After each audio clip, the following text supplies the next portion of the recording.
우리 잠언 23장 1절로 14절까지의 말씀입니다. 구약성경 936페이지에 있습니다. 잠언 23장 1절로 14절까지의 말씀입니다. 우리 한 절씩 교독하시고 마지막 절은 같이 봉독에 올리겠습니다. 내가 간원과 함께 앉아 음식을 먹게 되거든 삼가 내 앞에 있는 자가 누구인지를 생각하며 내가 만일 음식을 탐하는 자이거든 내 목에 칼을 둘 것이니라. 그의 마시는 음식을 탐하지 말라. 그것은 속이는 음식이니라. 부자 되기에 애쓰지 말고 내 사사로운 지혜를 버릴지어다. 내가 어찌 허무한 것에 주목하겠느냐. 정령의 재물은 스스로 날개를 내어 하늘을 나는 독수리처럼 날아가리라. 악한 눈이 있는 자의 음식을 먹지 말며 그의 맛있는 음식을 탐하지 말지어다. 대저 그 마음의 생각이 어떠하면 그 위인도 그러한즉 그가 내게 먹고 마시라 할지라도 그의 마음은 너와 함께하지 아니함이라. 내가 조금 먹은 것도 토하겠고 내 아름다운 말도 헛된 대로 돌아가리라. 미련한 자의 귀에 말하지 말지니 이는 그가 내 지혜로운 말을 업신여길 것임이니라. 옛 지게석을 옮기지 말며 고아들의 밭을 침범하지 말지어다.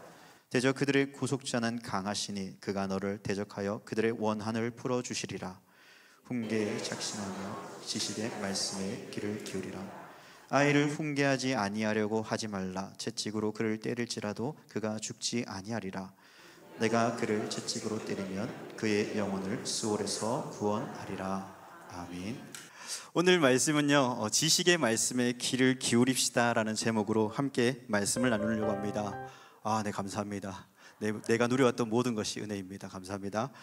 네, 오늘 솔로몬은 잠언서 23장 12절에서 이 훈계에 착심하며 지식의 말씀에 귀를 기울이라고 합니다.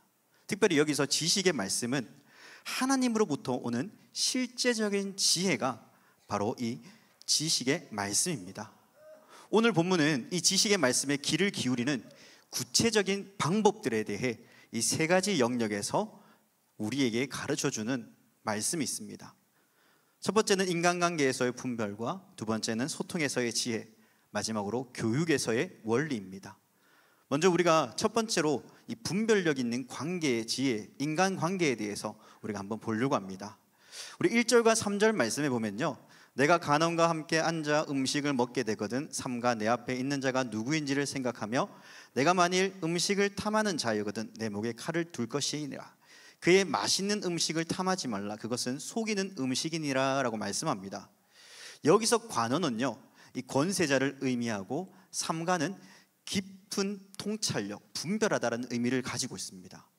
다시 말해서 이 모습은 겉모습이 아무리 대단하고 정말 그 사람이 뭔가 있어 보이는 그러한 사람일지라도 그 사람이 가지고 있는 진정한 의도를 파악해야 된다는 것을 가르쳐주고 있죠. 요즘에 참 많은 사람들이 이 말로써 참 많은 일들을 당하는 경우를 바라봅니다. 투자에 대한 부분들도 그렇지만은 어떤 사람들과 이야기를 하다 보면 그 사람의 말에 혹해서 그 사람의 이야기를 따랐는데 좀 굉장히 어려운 난처한 상황들에 처하기도 하는 것을 바라보게 되죠. 이를 통해 볼 수 있는 것은 우리가 상황적인 분별, 사람들과 만나면서 때때로 기회가 찾아온지랄지라도 그것이 진짜 옳은 것인지, 그것이 진짜 이것을 해도 괜찮을지에 대한 분별력이 필요하다는 것이죠. 그래서 우리에게 하나님은 말씀합니다. 지식의 말씀을 가지라고 말이죠. 지식의 말씀에 귀를 기울여야 됩니다. 하나님의 말씀에 귀를 기울일 때에 우리는 옳고 그름에 대한 분명한 분별력을 가지고 그 상황들을 판단할 수 있다는 것입니다. 두 번째는 자기 절제가 필요하다라고 이야기하죠. 여기서 음식을 탐하거든 내 목에 칼을 둘 것이니라 말합니다. 굉장히 강한 표현이죠. 통제성을 중요하게 여기는 것을 말합니다. 음식이라는 것은 부나 권력을 상징하기도 합니다. 다시 말해 권세자들 앞에 받는 유혹을 철저히 통제할 것을 가르칩니다. 6절과 8절 말씀에 더 구체적으로 우리에게 말씀합니다. 6절과 8절 말씀입니다. 악한 눈이 있는 자의 음식을 먹지 말며 그의 맛있는 음식을 탐하지 말지어다. 대저 그 마음의 생각이 어떠하면 그 위인도 그러한즉 그가 내게 먹고 마시라 할지라도 그의 마음은 너와 함께 있지 아니함이라. 내가 조금 먹은 것도 토하겠고 내 아름다운 말도 헛된 대로 돌아간다라고 말합니다. 이것이 무엇입니까? 진심과 가식을 구별하는 것입니다. 악한 눈을 가진 자는 말 그대로 겉으로는 친절하지만 겉과 속이 다른 사람을 이야기합니다. 현대 사회를 살아가면서 우리는 인간적인 관계를 참 많이 하죠. 그런데 그 관계 속에서 가져지는 것이 무엇입니까? 우리가 이 사람들에 대해서 겉으로는 친절하지만 속마음이 또 다르고 너무 계산적인 상황들로 그 사람들과 만남을 가지며 살아간다는 것입니다. 혹여나 그러한 마음과 생각들을 가지고 우리가 혹시 교회 안에서도 그러한 계산적인 만남을 가지고 살아가고 있다면 우리는 반드시 그 일로 인하여서 서로에게 상처를 주게 됩니다.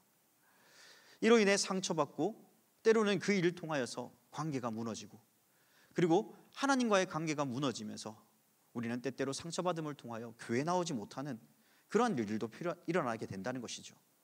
그러므로 성경은 우리에게 이 지식의 말씀, 하나님의 말씀에 귀를 기울임을 통하여서 사람의 겉모습이 아닌 진실된 모습을 바라보라고 합니다. 여러분, 저의 모습을 바라보면 어떻습니까? 김두현 목사 좀 뭔가 무섭게 생겼고 같이 교제하면은 좀 뭔가 좀 좋지 않을 것 같다, 이런 겉모습을 가지고 본다면은 안 됩니다. 네. 오늘 우리도 사람 관계에 있어서 누군가가 새신자도 왔을 때도 겉모습을 보는 것이 아니라 그 사람이 가지고 있는 그 마음 속에, 그 속에 담겨져 있는 그 마음, 하나님의 그 마음을 바라볼 수 있기를 바랍니다. 두 번째로 9절에서 지혜로운 소통의 경계를 가르쳐주고 있습니다. 9절 말씀에 미련한 자의 귀에 말하지 말지니 이는 그가 내 지혜로운 말을 업신여긴다고 이야기합니다. 하나님의 지식의 말씀을 가르치는 것은 지혜로운 소통의 경계입니다. 여기서 미련한 자는 말 그대로 어리석고 미련한 자를 이야기하는 것이 아니라 하나님을 무시하고 지혜를 의도적으로 거부하는 사람들에 대해 이야기하고 있습니다. 특별히 업신여기다는 말 또한 적극적으로 멸시하고 조롱한다는 것입니다. 말 그대로 하나님에 대하여 멸시하고 조롱하는 그 사람들에 대하여 어떻게 그 사람을 대할 것인가를 잘 생각해 보라는 것이죠. 이 두 단어를 조합해 보면요, 이러한 말씀을 예로 들 수 있습니다. 모든 사람이 이 지혜로운 말을 받아들일 준비가 된 것은 아닙니다. 예수님도 거룩한 것을 개에게 주지 말며 진주를 돼지 앞에 던지지 말라라고 마태복음 7장에서 이야기하셨죠. 지혜를 거부하는 사람들을 설득에 너무 많은 시간을 쓰지 말고 받아들일 준비가 된 사람들에게 더욱 집중하여서 그에게 복음을 전하며 그에게 예수의 사랑을 가르치라고 합니다. 하지만 거기에서 그 관계를 끊으라는 것이 아니라 그 상황 가운데서도 적절한 인내를 가지고 그 사람을 대하라고 이야기합니다. 왜냐하면 지금 거부하는 사람도 삶의 어려움이나 하나님의 은혜로 마음이 변할 수 있기 때문입니다. 우리가 전도를 할 때도 마찬가지지 않습니까? 아마 여기에서 우리 사랑하는 성도님들 가운데서도 전도지 한 장을 통하여서 마음의 변화와 결단을 통해 교회에 나오신 분들도 계실 것입니다.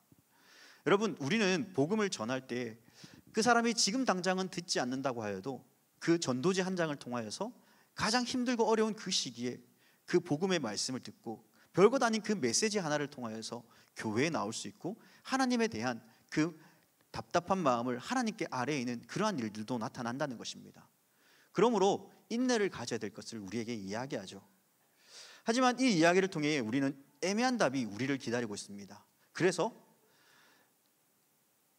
전하라는 거야? 말라는 거야? 당연히 전자입니다.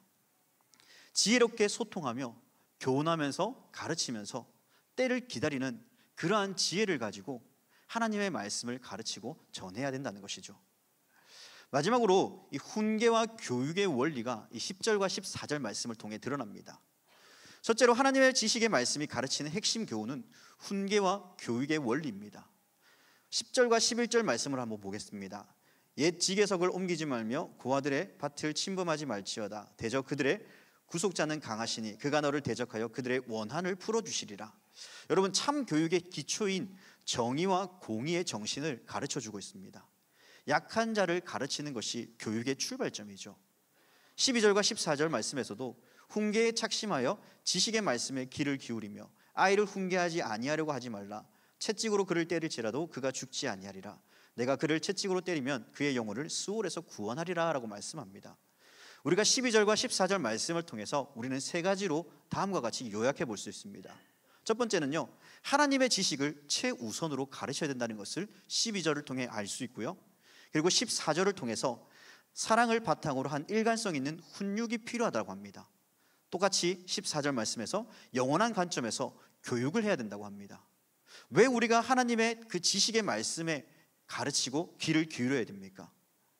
하나님의 지식을 통하여서 하나님을 알아가는 것뿐만 아니라 그를 통하여서, 그 일들을 통하여서 나의 영혼을 수월해서 그 지옥에서 우리를 건져주는 생명력이 있는 말씀이기 때문입니다. 하나님의 말씀은 교훈과 책망과 우리에게 그러한 교훈과 책망을 통해 우리로 하여금 하나님의 사람으로 자라갈 수 있는 그 일들을 우리에게 전해주고 있죠. 특별히 여기서 착심이라는 말이 이 레불인데 마음에 깊이 새기는 것을 의미합니다. 여러분, 우리가 자녀들에게 교육에 대한 부분들은 굉장히 열의를 가지고 그 교육을 철저히 가르치며 나아갑니다. 그런데 우리는 세상과 다른 하나님의 자녀로서의 삶을 우리는 걸어가지 않습니까? 그렇다면 그 삶의 제일 우선순위는 무엇이겠습니까?